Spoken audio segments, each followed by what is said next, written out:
Welcome to this new episode, one of 6 videos, 6 podcasts of Altazar, Rossiter and me, chatting about various subjects around spirituality, consciousness, awakening.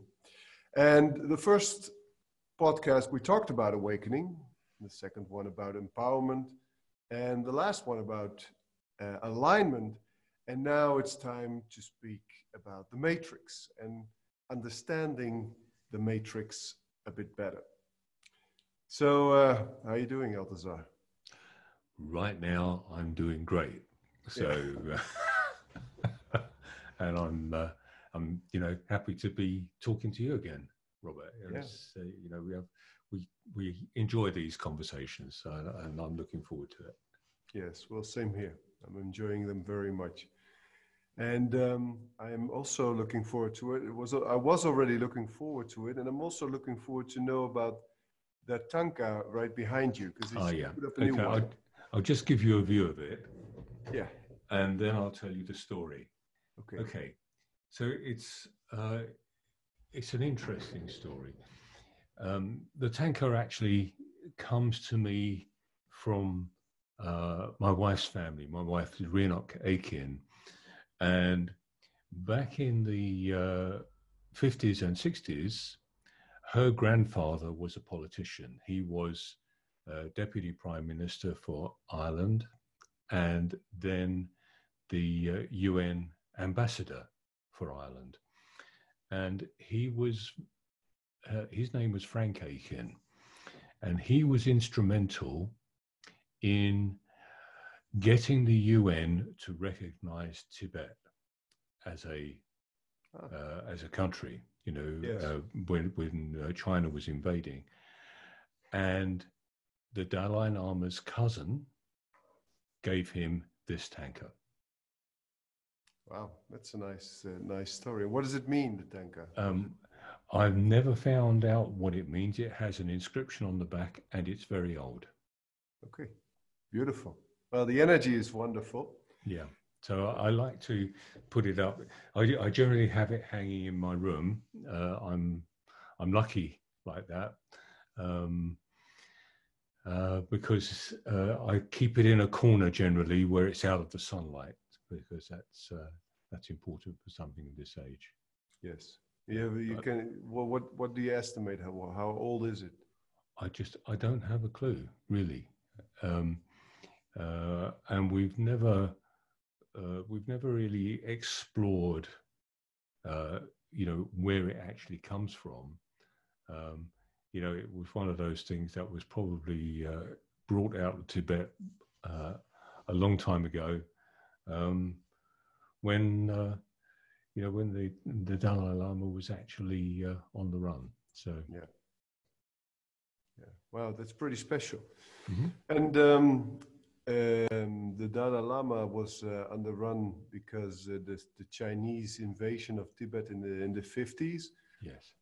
And China is quite interesting, isn't it? Mm-hmm. We were talking about the matrix today, and China is quite interesting when you look at it from this perspective, because it's a very, very directive state, country, very directive government. Suppressive government, suppressing all the minorities, putting the Han Chinese into a certain way of living, controlling everything they do by social media. They have advanced social media there, face recognition in the streets, points. You can have points for being a good citizen, and you can have. They will take points away for you when you're a bad citizen, meaning you. And the consequences are you're not allowed to fly, you're not allowed to travel, or your children won't go to a certain university, etc. Yeah, it's like when you talk about the matrix, we'll talk about how it came to existence and what it is in a later on. But it's a very Orwellian state, right? The book 1984, 1984, yeah. Yeah. From George Orwell. So it's basically a description of a state like that, And it's coming our way too, because they're trying to use our mobile information too to get a better grip on us. Yeah, well, I'm not at all sure how all that works, Robert. You know, I'm in the process of joining the dots myself, and every time I see a few more dots to join, you know, and it's kind of like the overall picture of control by what we might call dominator forces is very comprehensive. You know, it's kind of all pervasive. But I think what we, you know, where I start with the matrix is that fundamentally it's us. It's our consciousness that creates it. And it creates it as a collective, you know, as we interact, you know, with, you know, through the psychoenergetic field that we all exist in, which is like, actually like the sea we swim in or the air we breathe. We actually don't notice it's there, but it's full of unwritten rules and regulations, how to be, what to think, and all of that stuff. And a lot of it is cultural, and it kind of, these kind of cultural thought forms, you know, there's a technical word for them called egregores, but you know, we just call it for now thought forms. Egregore entities, yes. Yeah, they kind of have a life of their own. You know, it's when human thought starts to expand and connect with other human beings, you know, just like you and I here now, you know, we're creating a, you know, a conversation, but a small collective, you know, where we are in resonance and we understand each other. And within that, we'll talk about what we talk about today and what we believe and what we feel. And some of that energy remains, and other people will join us. You know, some of the, you know, the viewers to this, and you know, some of the people that are our friends and come on our courses, all those kinds of things. They have a similar perspective, and then it doesn't matter if you or I disappear. That thought form, that energy of that, you know, that belief that we've, you know, maybe not started but been part of, that still has a life of its own. And it's like, it doesn't matter who falls off, the energy of that is there. And the matrix is like it's a bit like a combination of all of those thought forms and collectives together. You know, so when you go to like you know, you're from the Netherlands, when you go to the Netherlands, there's a different feel to when you're in France. Same as, you know, when I go, I live in the UK at the moment. When I go to the Netherlands, it's a different feel. There's a different energy, a different matrix, and we don't fit. So often when we go to a foreign country, you know, foreign to the, you know, in terms of where we were born, there's a sense of freedom because we're not kind of caught up in the program that we've been indoctrinated with from birth. Yes. So, you know, and the global matrix is all of that interacting together, you know. So, you know, we have the, you know, the bigger ideologies, you know, controlling the world. So it, you know, it's not just an individual thing. It's something that's a conflation of a multitude of thought forms, and they are not all beneficial. No, exactly. It is what most of us believe is the reality we live in. Yeah. Right? We co-create this matrix together. It's not opposed. It's a co-creation. It is, however, controllable. Yes. So if you control the major beliefs of the largest group of humanity, you basically control the matrix. Yes. Exactly. And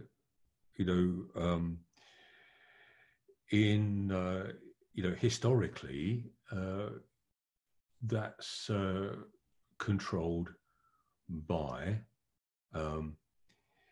religion, financial systems, and monarchies. National, or not even national, but material imperialistic kind of influences, like the British Empire. We know, the Dutch had a good empire, really powerful empire too. Germans, as we know, you just look at the way the world shifts, and all of those empires and entities, like the religious entities, they're all shifting. It's a kind of dynamic force with lots of currents that we get caught up in the currents. Yes. Depending on how we've been indoctrinated or educated as children, but also in terms of what the energy was present in our parents at the time of our conception. Yeah. Because that gets imprinted into us, and then we're born into the culture, and so we're given a name that equates to the culture. It's not who we are. It's just a label that gives us an ability to interact with the culture of our parents and our families and the people around us. It's not who we are. Yes. Oh, same as past life memories, parallel life memories, womb memories, conception memories, memories from birth, memories from our childhood. They are the conditioning that we project our reality through them. And there is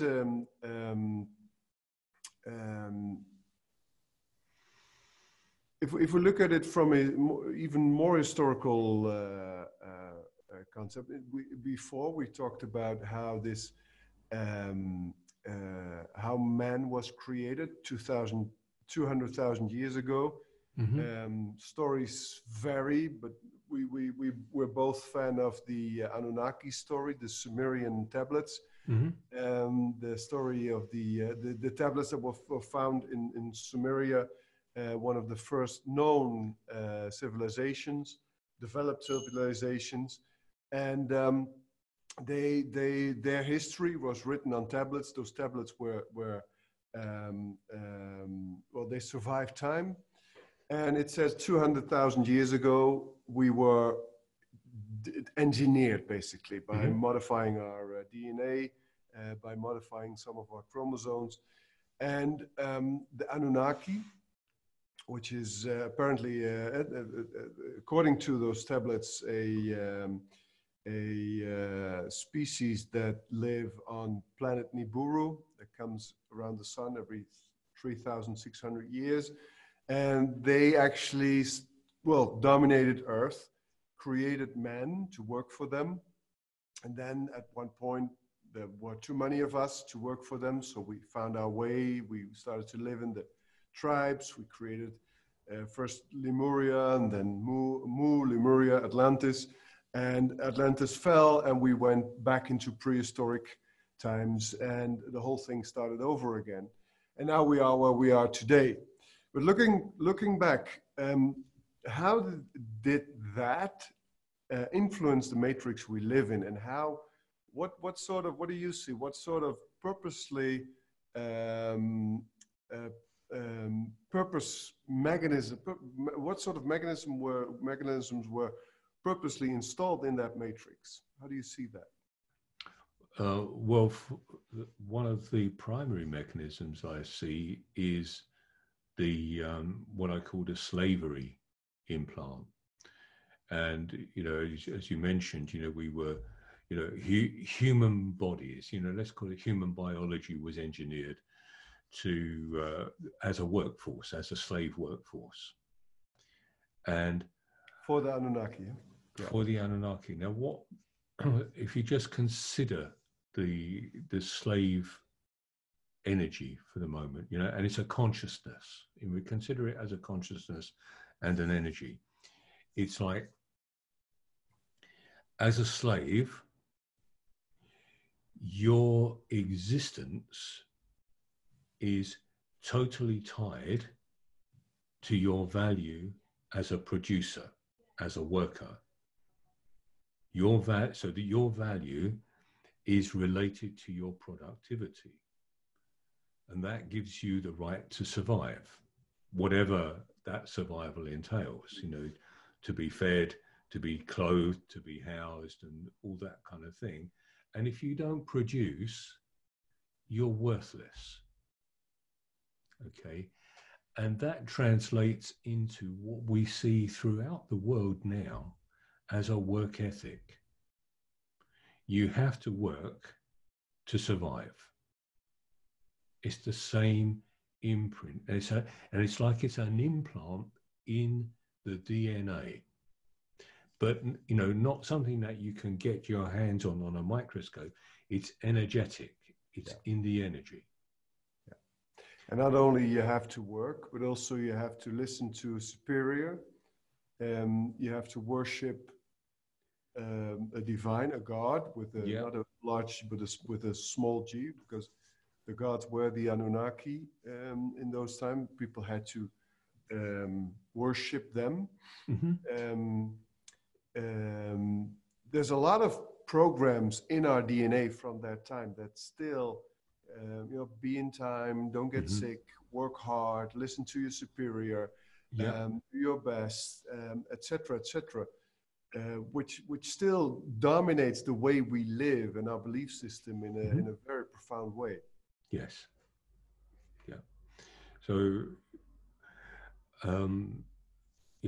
but I personally think, the slavery is one of the key ones, but as you mentioned, you're fitting into a system of hierarchy, and you can see that as the drive for power. People look for power. If they, at a very basic level, people work for a living, and then they get the foreman's job. So they have, like 6 or 10 people working for them, and then they're in charge. But then they've still got somebody who's managing them, and they have to do as they're told. And so they've got to please their boss. And all the way up the pyramid, you've got to please the person or the structure above you. And at the bottom, it's all the workers. And then we're, as you were saying with George Orwell earlier, it's the people at the bottom who are carrying everything.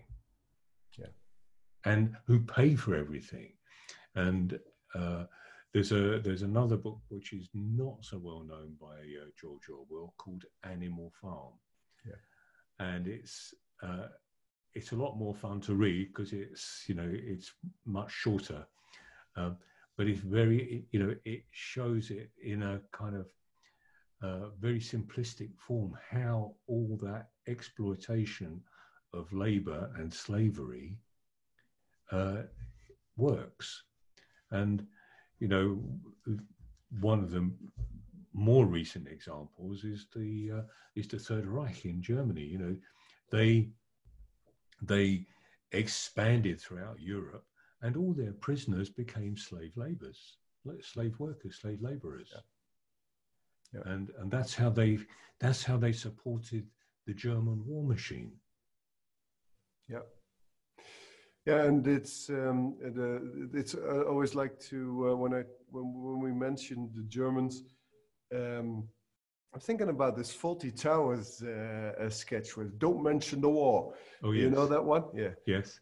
But I'm thinking about the Romans and the Germans, because the Germans were, it's the same energy as the Roman Empire, you know, with the big, massive gatherings, with the staffs and the music and the Greek, which is Ave for the Romans, and the other one for the Germans.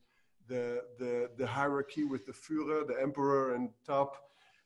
It's the same hierarchy as in the Catholic Church, which is also the Roman Catholic Church, right? It's basically the Roman Empire in a different form, with a pope, and then and our whole civilization, our whole society is built up in a pyramid structure. It's I remember this book which you can't read because you don't speak Dutch and you don't read Dutch yet. You're learning, right? Je bent aan het leren, toch? Je bent het aan het leren, Nederlands? I'm learning. Gaat het goed? I didn't catch that. Gaat het goed? Gaat het goed? I only got part of that. No, okay. No, don't embarrass me, Robert. That's clear enough. You can say, well, I can say, hoe gaat het? Yeah, goed. Yeah. Yeah. Okay. So this book is called 13,000 Years Caught in a Pyramid. It's written by Peter Tone. He's a well-known Maya connoisseur here from the Netherlands. And he describes it, how the past 13 years since the fall of Atlantis, we are caught in this pyramid structure. But before we were caught in this pyramid structure too, as well, because we are programmed to be in that in that pyramid structure. And this is also when it comes to China. China is very much a pyramid structure, but also here with all the stories about the elite controlling us and all that, and the reptilians controlling the elites. It was basically when the Anunnaki left, other species came in and thought, hey, that's an interesting matrix. Let's take that space and use those people for our own benefit. Yeah, what a good idea. Yes. What a wonderful idea, yeah. Yeah, those reptilians, not able to produce something themselves, but they were able to copycat the Anunnaki style. And downside is they feed on, Anunnaki fed on our labor, but these reptilians feed on our fear and our pain and our suffering. Yeah, I think we were better off with the Anunnaki. Maybe we were, and of course, this is a bit of an aside, because the Anunnaki were not just limited to the planet you named as Nibiru.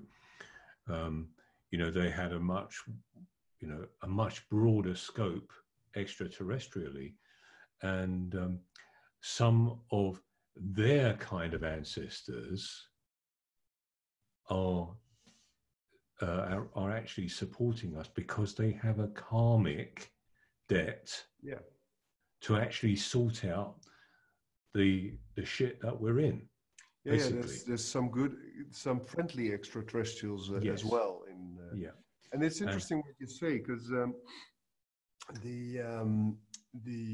I was going to make a joke. Well, what if I step into my rocket, fly to the Anunnaki, and ask them, please come back, and kick out the reptilians and please come back? But they weren't bad at all. They also worship the universal God, right? Like the creator, the divine that we know. And people were trained to worship them, and later on they became the Egyptian god, and the Greek gods, and the Chinese gods, etc. But we were trained to worship them, but they worshipped the universal God, the universal intelligence, the creator. which is kind of interesting. You know, they are like us, but they were way ahead of us 200,000 years ago, or even 400,000 years ago when they came to Earth. But they're not bad, not just bad. It's some of them are worse. When you read the scriptures, some of them are worse than others, right? There was Enlil, who did not like men, who did not like us to grow, and he kept us caught. And then there was his brother Enki, who liked us. He was a scientist, and he wanted to upgrade us. He did a couple of upgrades. The last one was 40,000 years ago. But one of his first upgrades, Enlil's symbol is the snake. One of his first upgrades was with the Adama and his female counterpart Eve, where he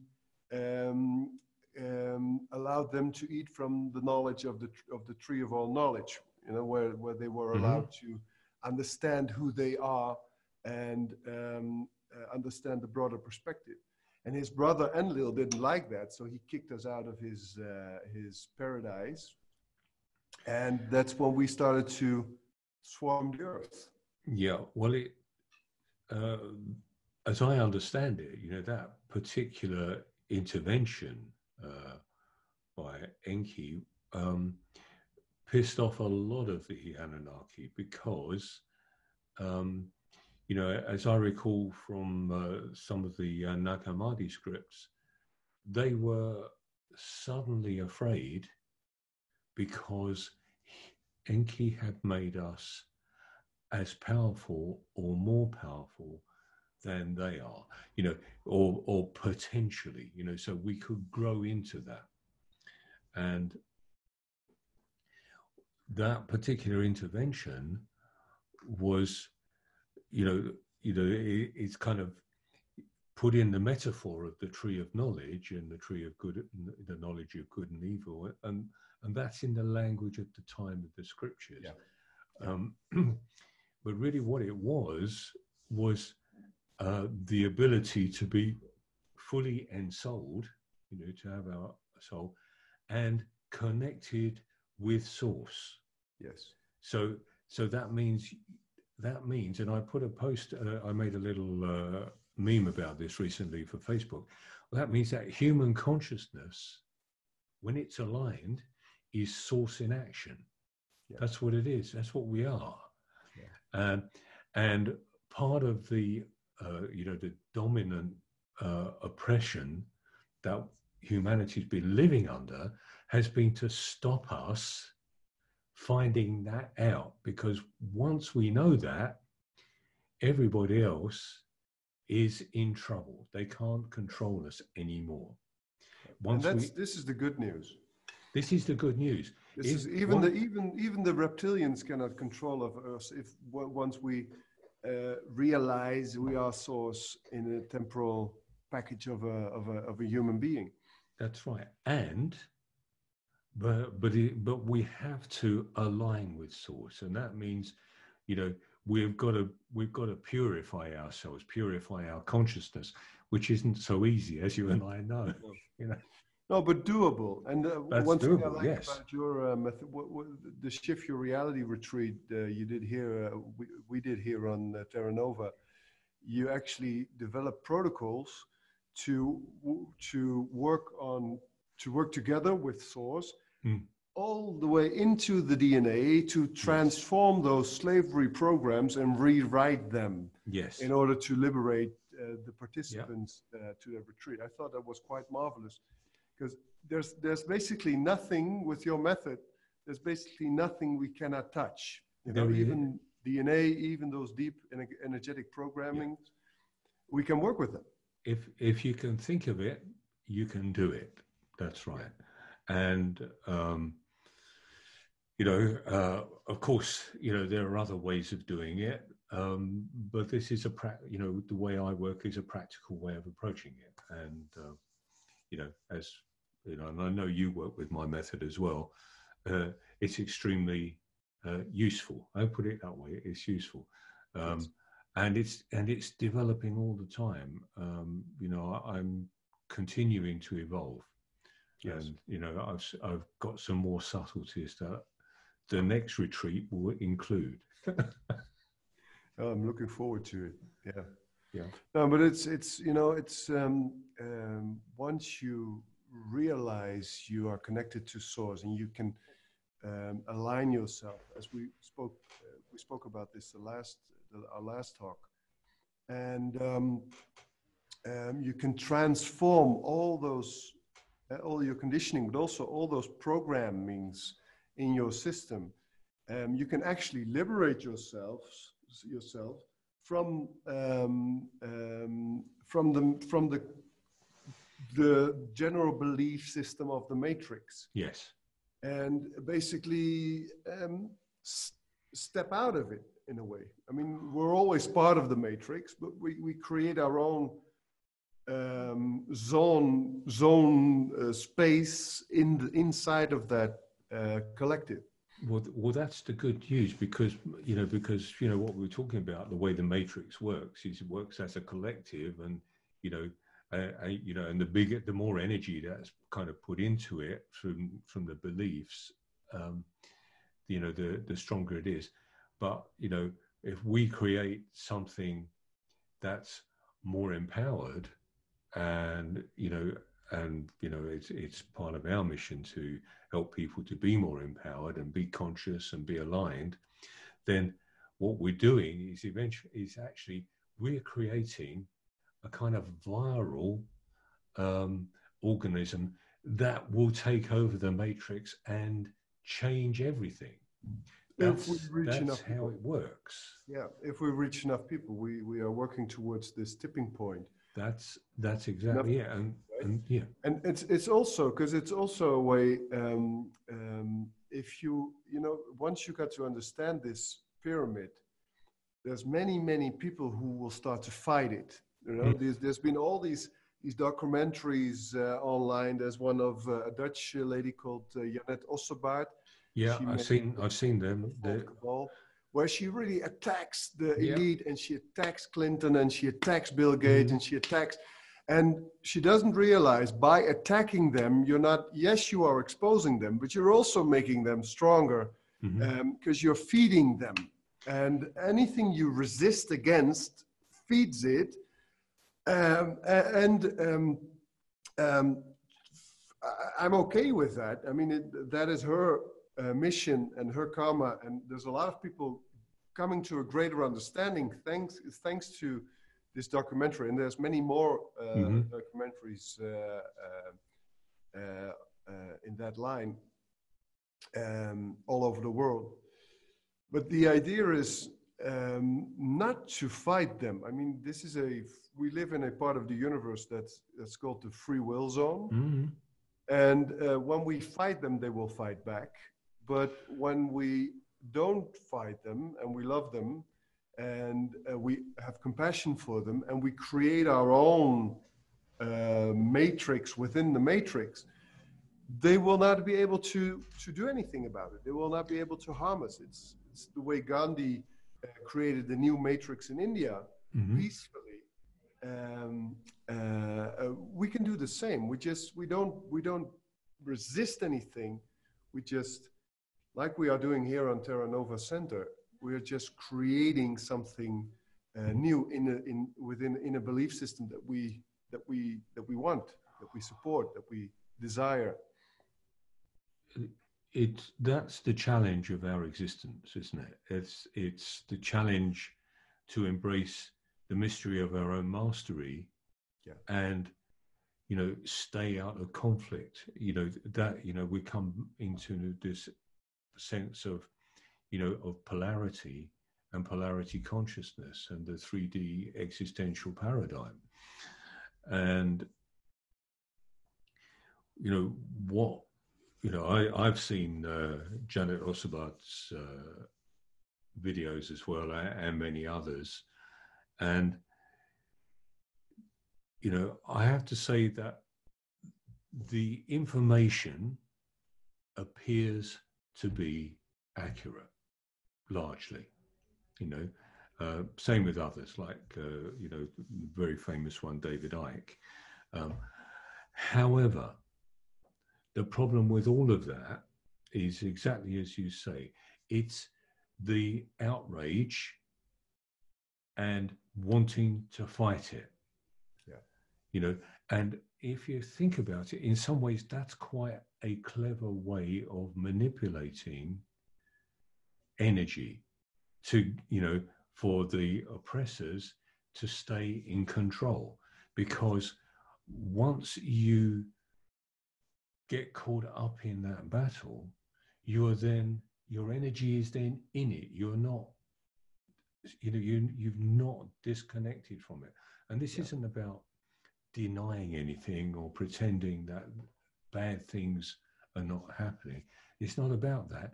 It's about recognizing that all of that stuff comes because people are afraid and they're in pain. And once you understand that, because we understand pain from our own personal experience, then you can have compassion. And that's the stepping stone to 5D consciousness. Yes.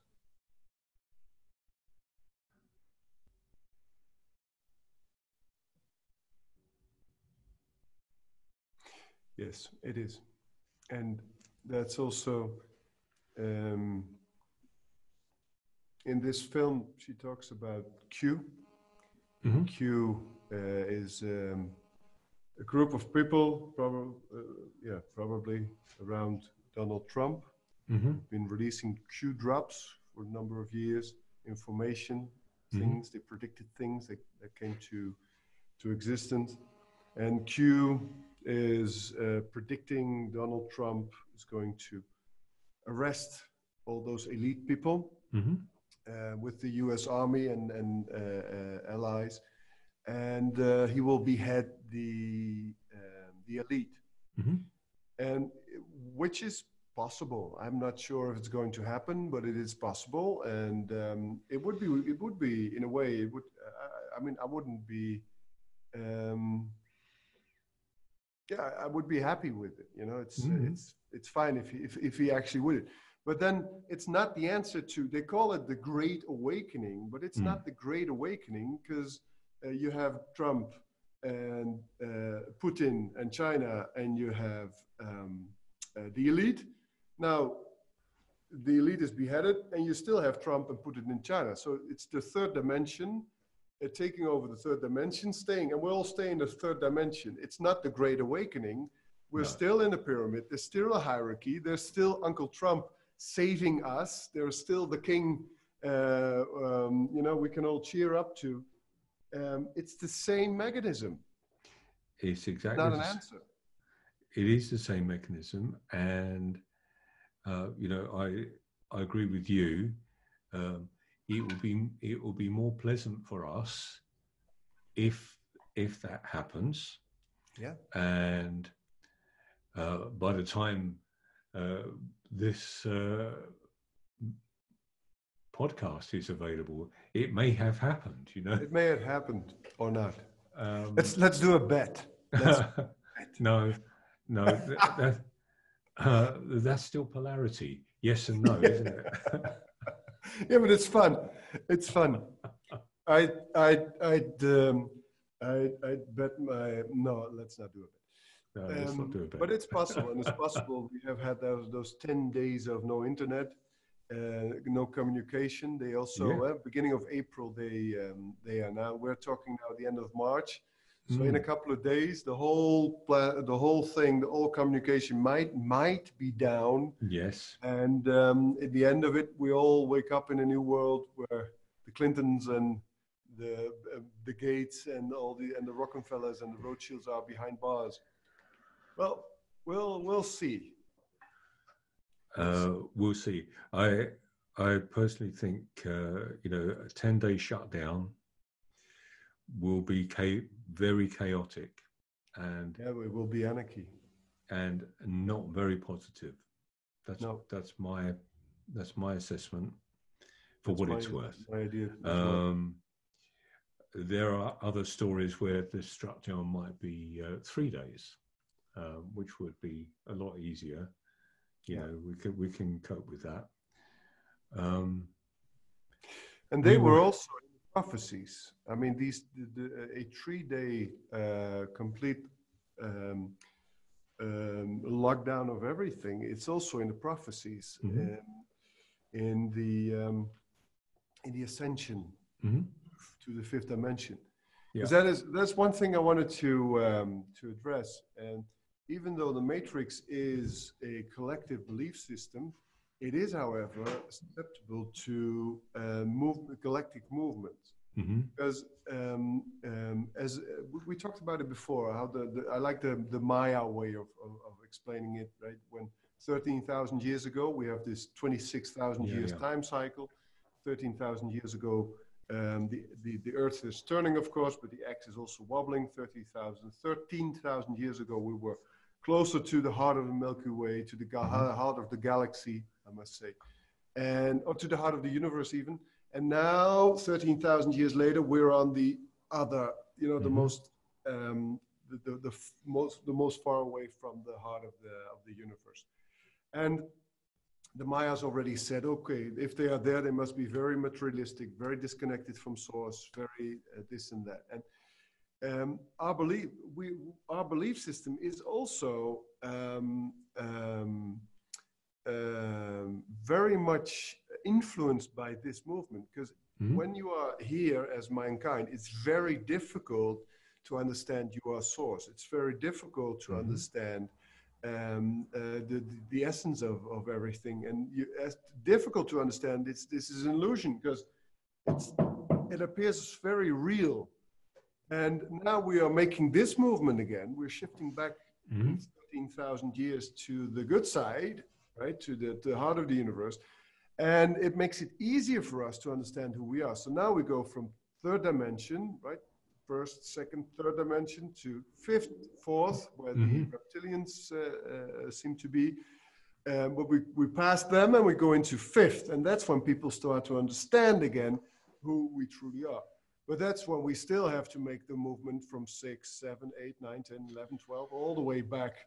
But it's 13,000 years, so we have some time. Yeah, we've got a bit of time. That's right. Yeah, you and I will be quite old by then. Oh yeah. You know. Yeah. But compared to the amount of time that we've been here already, it's only 13,000 years. Oh yeah, yeah. Well, yeah, we will be done in a jiffy. Yeah, you know, maybe we'll be back and you know, enjoying it. Let's meet in 13,000 years. Let's make that comic. Well, like we did 13,000 years ago. Exactly. Yeah, we'll meet again in 13,000 years. Yeah, that seems like a long time. Well, it is fun. You know, the Israelis, the Jews, they used to say before Israel was founded, they had this saying. They and I don't know what it is in Hebrew or in Yiddish, but it's see you in Jerusalem. That's what they said to each other. See you in Jerusalem. So I'd say let us light workers see you in the 5th or something like that, or see you in the golden age, the Satya Yuga. See you in the Satya. Yeah. No, I have a new motto. I use it on social media as well. I came, you know, Rens the Noble. I think yes. Some of your classes, yeah. Rens, he came up with that idea, and he said, "Whoa, let's go 5D." And I was like, "Yeah, this is good. Let's go 5D." And it is. I put it in my post now all the time, because that's basically where we want to go. Let's go 5D. If all of us would embrace, imagine 7 billion people living in this belief system. There is a 5D reality. We're all connected to each other. We're all connected to source. We have to take care of our planet and all other beings on it. We are temporal beings. We come and we go, and we live together in love, peace, unity, and harmony. That would be a completely completely different world than we are on today. Yeah, well, we can't imagine it right now. That's at the moment, you know, it's beyond our capacity to conceive of what it would be like. You know, that's how I see it at the moment. You know, the for me, I look at all these. Let me say, yeah, I love that idea. You know, let's you know, let's go 5D. Yes, great. You know, however, when I look at all the kind of fairy stories around it that people want to believe in, it turns out to be most of it is spiritual bypassing. You know, it's pretending that we're going to have this fairy tale reality, and all that is using the three-dimensional mind to project into the future something that we have no concept of. And so we've got to let go of our idea of the outcome, because otherwise it can't be better than what we can think of. And it will be better if we let go. That's beautiful. Yeah, it's well said. That's well said. So let's forget the outcome, and let's set an earlier date. We'll meet in 100 years after my death. Okay. And we'll check out what things are then, and then we'll meet every 100 years or something. Yeah, well, we might be back in a body again, you know, in those days. You just don't know. Well, it depends. You know, the for me, my last incarnations were very fast, but it was World War I, World War II, Vietnam War, and in war it goes faster because there's so much trauma. You just come back instantly. Yeah, I had a very quick one as well. I died in Buchenwald, and I was back, you know, probably in this time, probably 4 or 5 years later. Yeah, very short notice. Yeah, which is the trauma, which is the and but this life is so completely different, at least up till now. We don't know what's coming, of course, and so it might take some time before the next one. We'll see. Yeah, well, I think, you know, right now as we speak, you know, the world is experiencing a crisis, and we still don't know how that's going to play out. Yeah, and could become worse after the corona. It could become worse. Yeah, I think, you know, we've got to be very careful about speculating about that here and now. Yeah. Because nobody knows. But, you know, what I think it applies now, and it applies to, well, it applied last year, it applied 10 years ago. It's going to apply in, you know, indefinitely. The more we align with source and stay in that compassion, that gratitude place, then the better it is going to turn out. However that is, you know, so that's our job, you know, just to stay there as much as we can, to support each other, and support anybody else that's open to it, to be in that place of compassion. Yeah, compassion even for the virus, you know. For the coronavirus, the poor thing. Well, you know, you just think about it. It is public enemy number one right now. All the fear of the world is being projected onto it. Now, what can that feel like? That must be for a virus, which is an entity with a consciousness. It's not. It must. I mean, it's serving its contract, but it's not the best place to be. No. It must have some bad karma. Well, so you wonder about all of this. How does it all fit together? And the picture is much bigger than we can see. Yeah. Well, what I like, and we can't emphasize that enough, is connection to source, transform whatever is in between, whatever blocks your connection with source, your trauma, your wounds, conditioning, old programming. That's basically what it is all about. And understand the rest is illusion. We call the matrix. It is an illusion. It's a holograph. You know, and it's a holograph that's created by our collective belief system.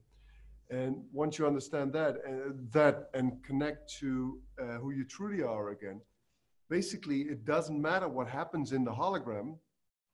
It is the way it is. And yet there is this, in me at least, this desire to create a more beautiful illusion, a more beautiful hologram, a more beautiful existence for all those beautiful beings on this planet. Even though the structure of the hologram, the way it was until now, also has it has a function. It has there's 7 billion of us, and there's a lot more souls in line, you know, standing.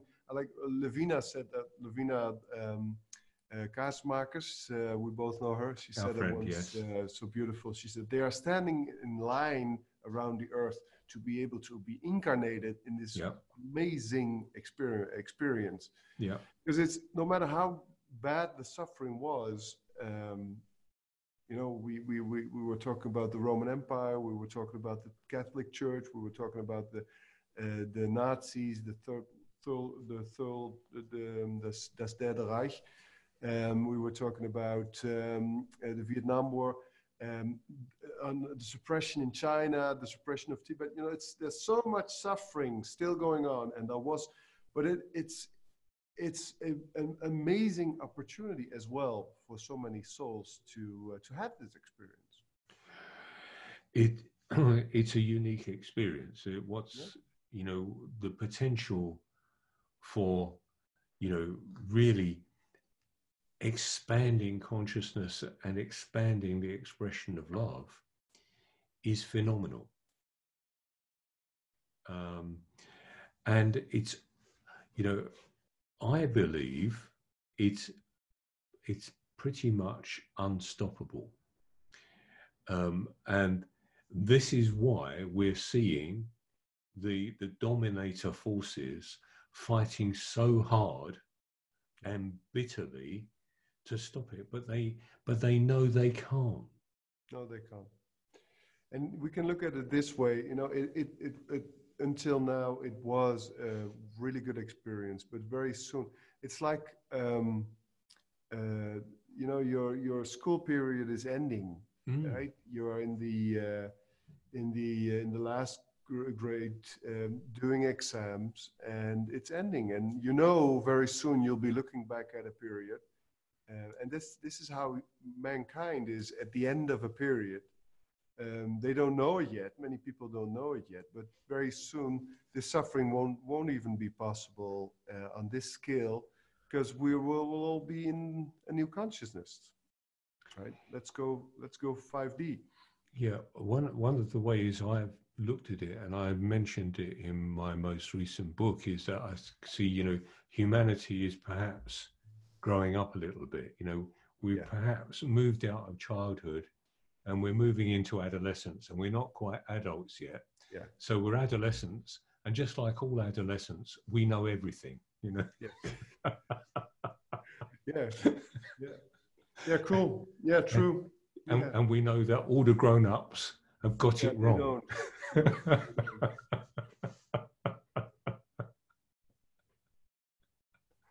Yeah. Well, you know, I hope in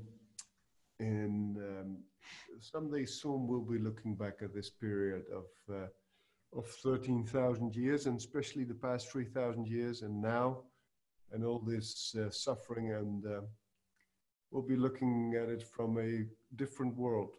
And let's not fill it in. Let's not talk about how people probably will live in tribes again, and let's not talk about how we will live in much more harmony with nature and all that.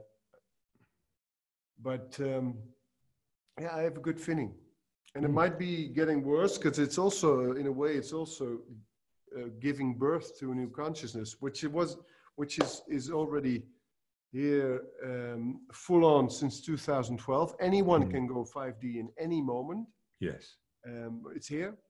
Anyone can go 13D in any moment because it's also here, but it's not so open to the collective as 5D.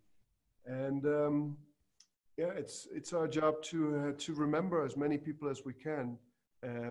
They have the choice right here, right now. It's fear or love. It's 3D or 5D, and it's up to you. Yeah, it's up to you. That is the bottom line, because what that tells you is if you can make the choice, if you're free to make the choice, that means you are already empowered. That's beautiful. So we'll call it Let's Go 5D. It's up to you. I love it. Yes. We'll add that to the motto. We'll add that. Let's go 5D. It's up to you. And let's end this session with those beautiful words. Let's go 5D. It's up to you. Yeah, feels like it. And I'm looking forward to being with you again in 3D at Terranova next time. You know, we connect in person, and you know, maybe with a bunch of beautiful souls that are, you know, looking to grow together. Well, the good thing is the online development with the whole Corona pandemic. We have been forced to go online much more, as the whole world is, which is wonderful for the planet. I mean, pollution in Holland only went down 20 to 60%. I know. They haven't. Yeah, it's amazing. And I'm also thinking about as an organization, Bridgman. Maybe in the future we should not have any physical gatherings anymore. You know, just to save everything. But that's the opposite. That's another story. We'll talk about that in some other time. Yeah. But it forces us online, and we are going to do online teaching where people can subscribe on a monthly basis and follow our teachings, and most of all, the healing sessions that we will do, both of us. So we will talk about that more in next episodes of this podcast series. Yes. Okay. It has been a very Buddhist.